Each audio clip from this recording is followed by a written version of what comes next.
Ah, bonjour, bienvenue. Vous voulez de la salade? Alors, aujourd'hui, je voulais prendre la parole concernant la tentation du monde. Je me dis, combien sont-ils? Combien sont-ils? Des millions, des milliards, à savoir intimement là où ils devraient être, ce qu'ils devraient faire, comment ils devraient vivre.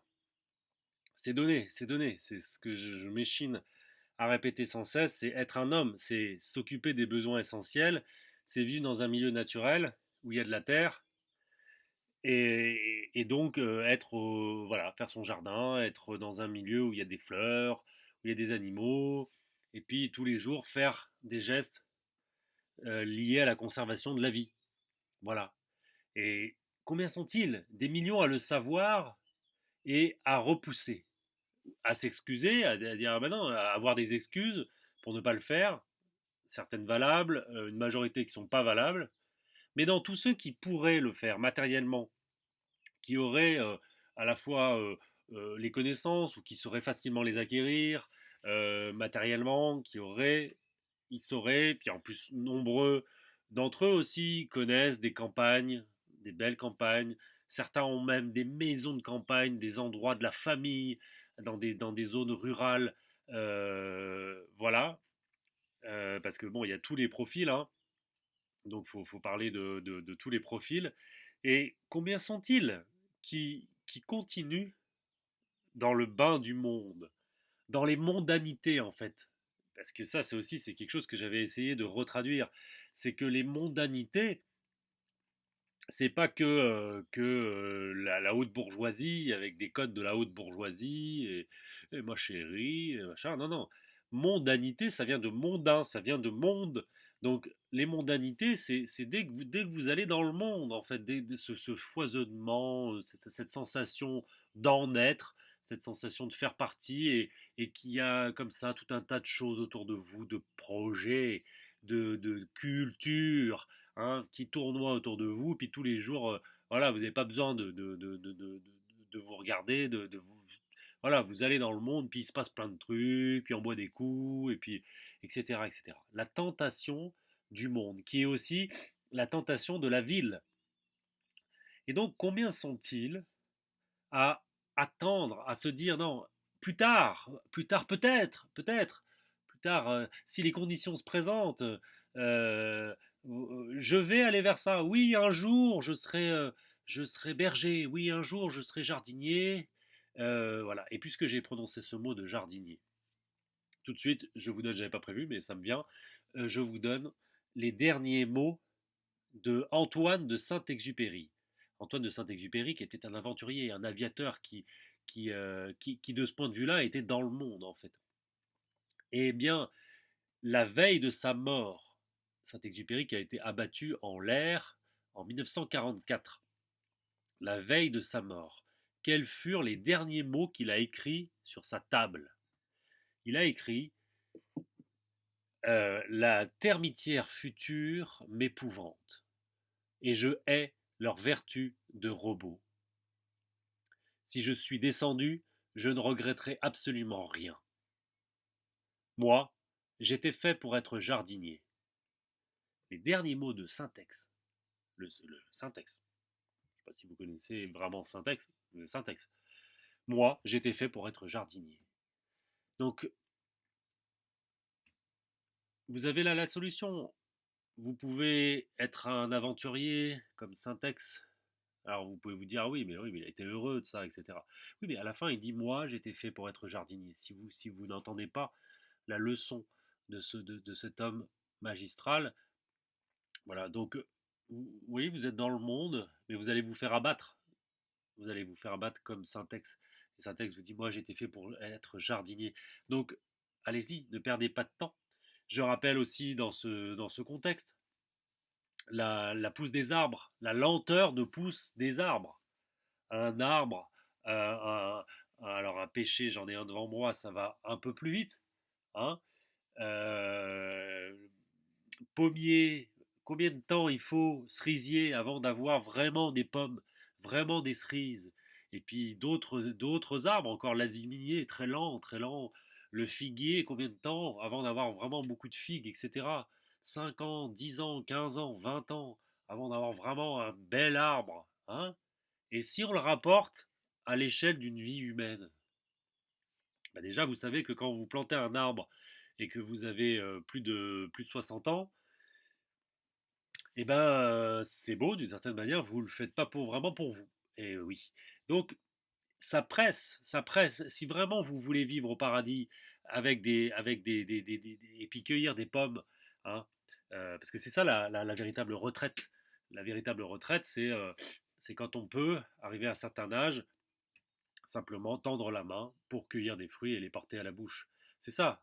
La retraite n'a strictement, c'est un concept qui n'a strictement aucun sens. Ça fait partie des concepts, des mauvais dieux, des démons qui prennent possession de l'esprit des hommes.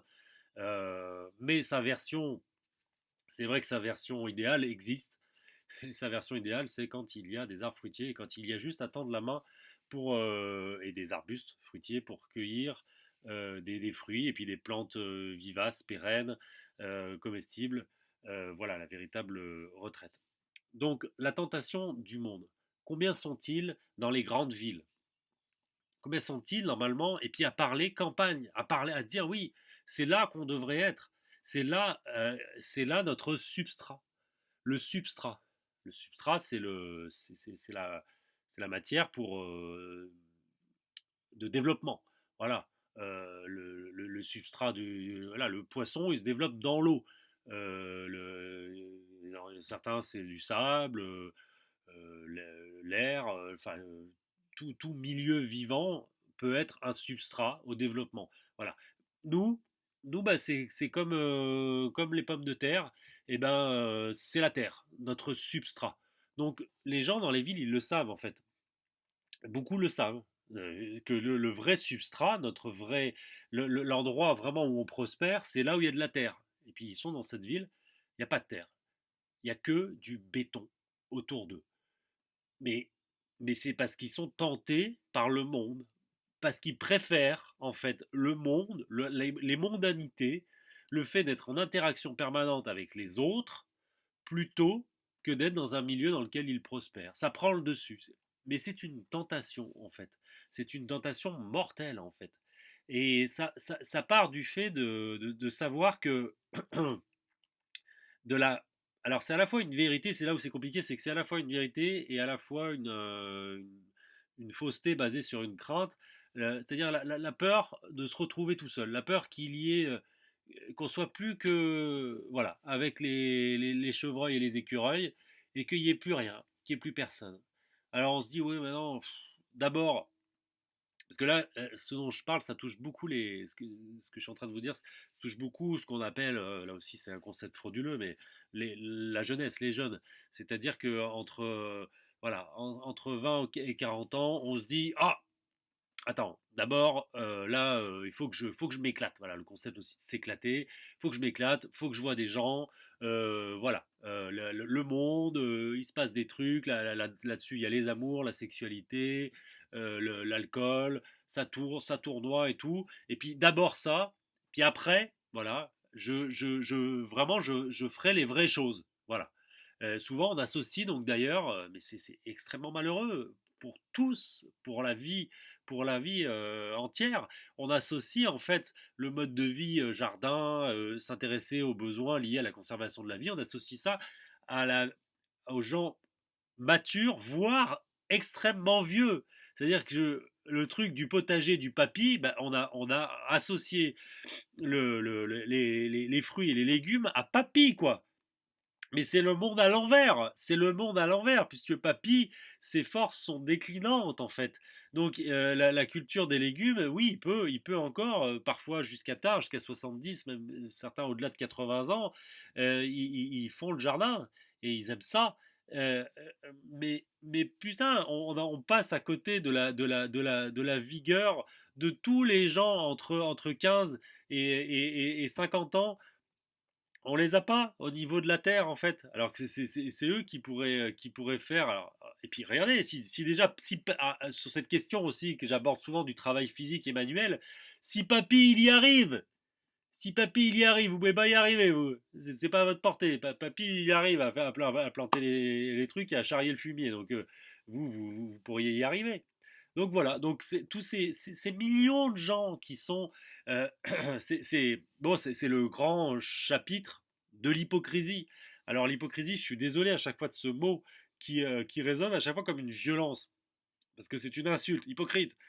Et oui, oui, en fait, vraiment, je ne veux pas, je ne veux insulter personne et je regrette cette violence. C'est juste qu'il n'y a pas d'autre mot, en fait.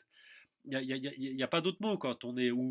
Après, il y a un autre mot, ça serait schizophrénie, mais c'est encore plus violent, quelque part. Donc, ou dissonance cognitive, voilà, tous ces trucs-là qui sont tous un peu difficiles à lancer. Mais c'est la réalité. C'est la réalité. Le million de gens qui sont en ce moment dans les grandes villes, dans les villes de taille moyenne, qui se disent, non mais oui, en vrai, je devrais, ou plus tard, je serai dans un milieu naturel à m'intéresser aux besoins nécessaires à la conservation de la vie. Mais pour l'instant, je m'éclate. Pour l'instant, je suis dans le monde. Mais vraiment, là, donc, la tentation, j'insiste, c'est la tentation. C'est une tentation au sens biblique du mot, au sens spirituel du mot, c'est-à-dire que c'est quelque chose qui nous séduit et on voit pas les pièges en fait. On voit pas que quand on veut faire partie toujours comme ça, quand on n'arrive pas à l'impression qu'on a de rater quelque chose. Voilà, ça c'est très important.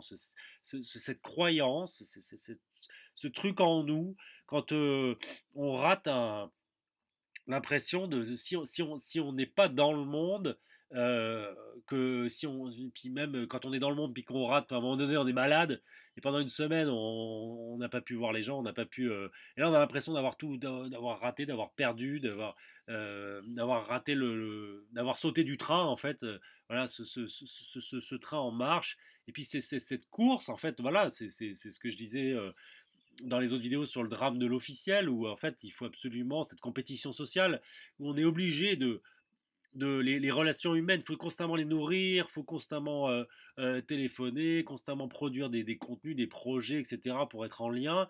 Et puis c'est sans fin, sans fin. Il y a dans une accélération de projets, etc. Et on a l'impression que si on se retire, on a tout perdu et que effectivement, et en plus si on va dans la nature avec des chèvres, on se retrouve, on est exclu, quoi. C'est ce sentiment d'exclusion.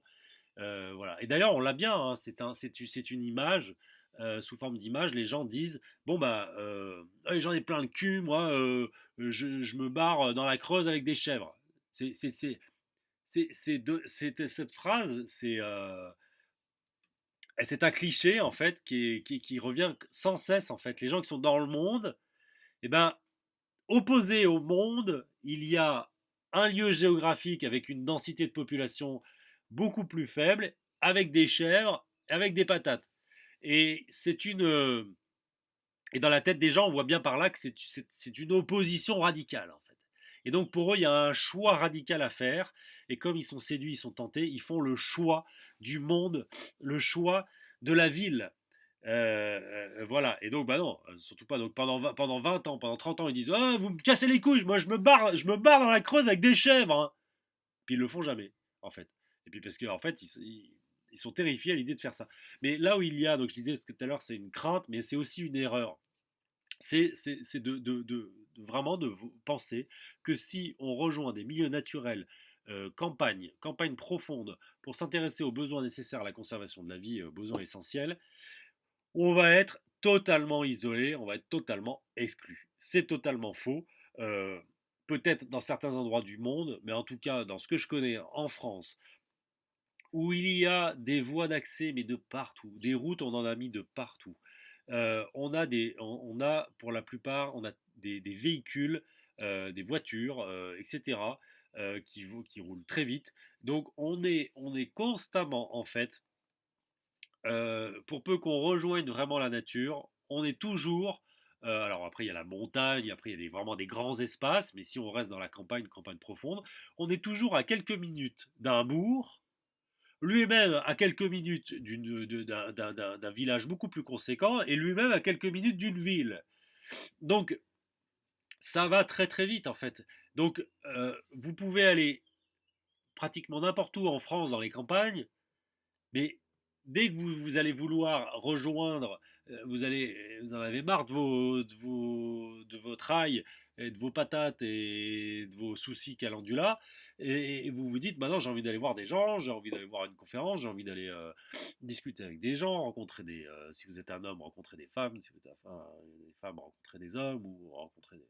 Voilà, vous voulez aller tchatcher, vous voulez aller faire de la politique, de la philosophie, mais vous pouvez, bah, avec bien sûr toutes les limites d'un monde de censure permanente, mais sinon, vous pouvez.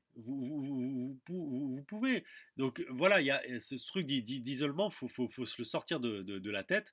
Et voilà, donc vraiment, là, je veux interpeller, en fait, parce que à travers cette vidéo, je voudrais interpeller, je voudrais être entendu de tous ceux qui sont dans ce logiciel, du plus tard, du d'abord je suis dans les villes, d'abord je suis dans le monde, d'abord je brasse, voilà, et puis quand j'aurai, voilà, notamment tous ceux qui ont 15 ans, 20 ans, 25 ans, et qui se disent tous, oui, mais non, oui, oui, mais ça c'est quand j'aurai 30 ans, ça c'est quand j'aurai 40 ans, c'est quand j'aurai 50 ans, plus tard, plus tard, plus tard.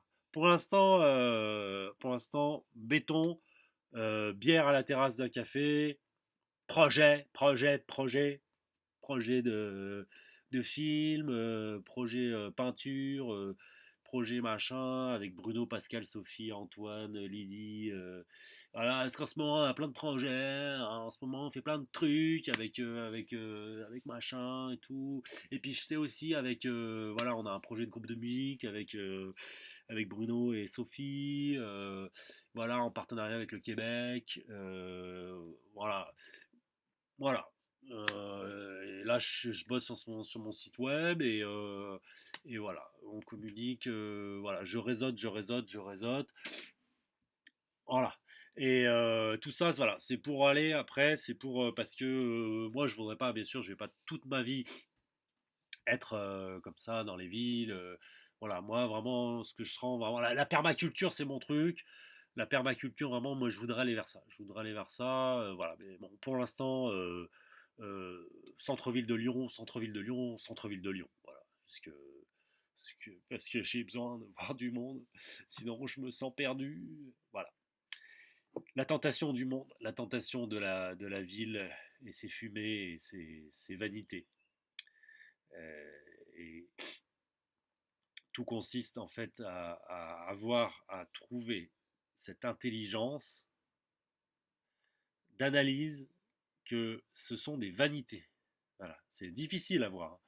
Parce que si on passe 6 mois avec des super projets dans la ville et tout, avec tout un tas de monde et tout, c'est difficile d'arriver à se dire que c'est vain. Mais on peut. Voilà. Alors, quand on rejoint, quand on rejoint les chèvres, c'est vrai qu'il y a un risque de, voilà, de se transformer. Salut!